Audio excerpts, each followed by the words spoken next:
build strong resiliency to be able to overcome challenges? Like you mentioned the previous example. How do you react when you get scouted or you're on the national team, but you're on the bench and you don't know how to play?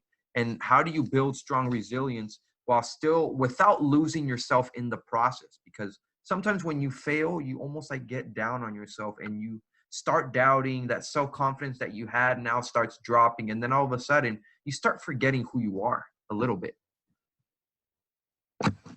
For sure. I don't think you really find out who you are until you start to fail and you're put in really challenging situations.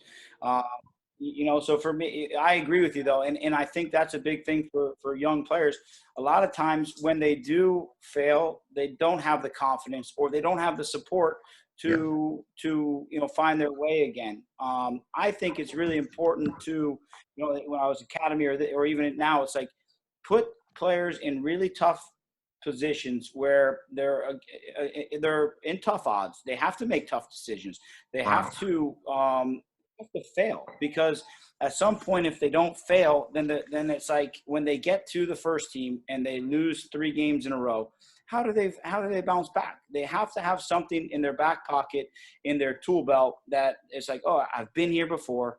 We just keep pounding the rock. We just keep grinding away, and we're going to find a way. And, for me, it becomes focusing on the process, focusing on the day-to-day, and everything kids do. It's like, especially the top players, you almost have to be harder with them, especially in the academy, than you do the everybody else. Because, if I had like a Moses Neiman, and who's a really talented kid at DC United right now, who's 16 years old, and, maybe 17 now, made his MLS debut as a young player. But it's like, have to be harder on him, because he has to be challenged.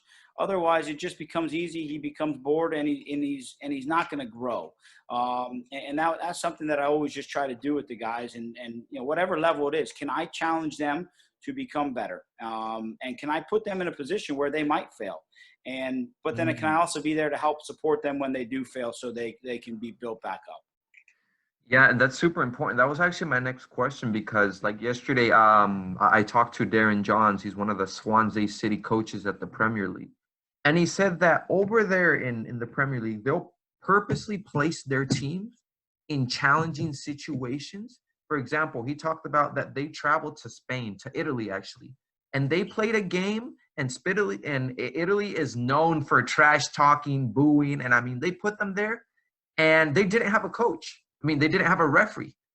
So that coach himself, he went to referee and he said, you know what, I'm going to call my own team.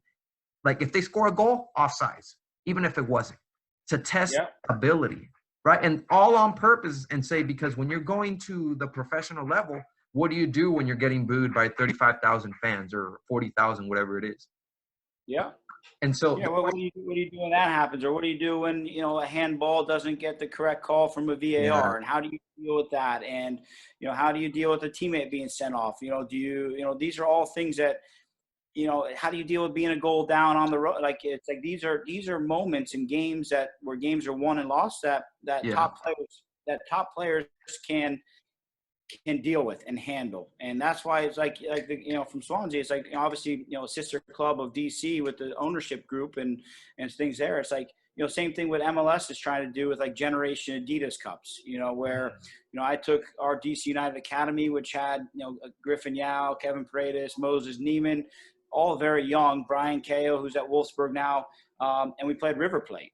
And it was a challenging game. It was, we lost 1-0, but it was a game that the guys have never seen before. It was a team of guys that were hungry to become pros. It was a learning lesson in every facet. And, it was out of their comfort zone, which I think the more we can do with players, I think the better. And, MLS is doing a great job with a lot of the international stuff, but the more we can do it, the better. And that's where I think USL, in my position of what I'm doing, is so valuable for young players. To put a 17-year-old kid in a game against Louisville City or Tampa Bay Rowdies or Indy 11, where there's 10,000 fans, obviously non-COVID, but 10,000 fans, and they're playing against a 30-year-old man who's played for the Trinidad and Tobago national team, and he's been in and out of MLS and overseas, and he's got a family.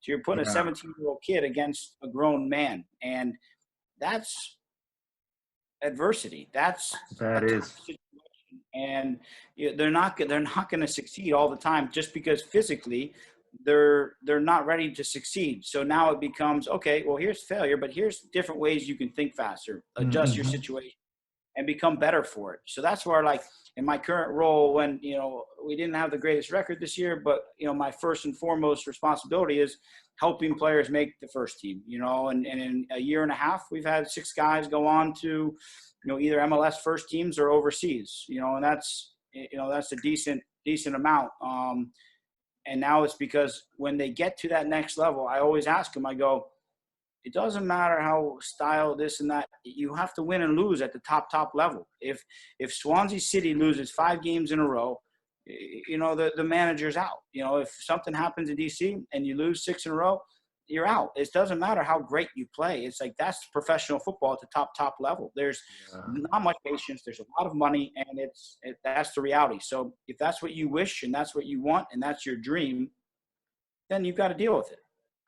Yeah, and you see it like not just in soccer, but in the NFL. Like, I don't want to jump into the NFL. Like, this season, I think the Falcons had, like, they started 0-5. The manager or coach immediately fired. Like, Yeah. second thought. And so it happens just in soccer. But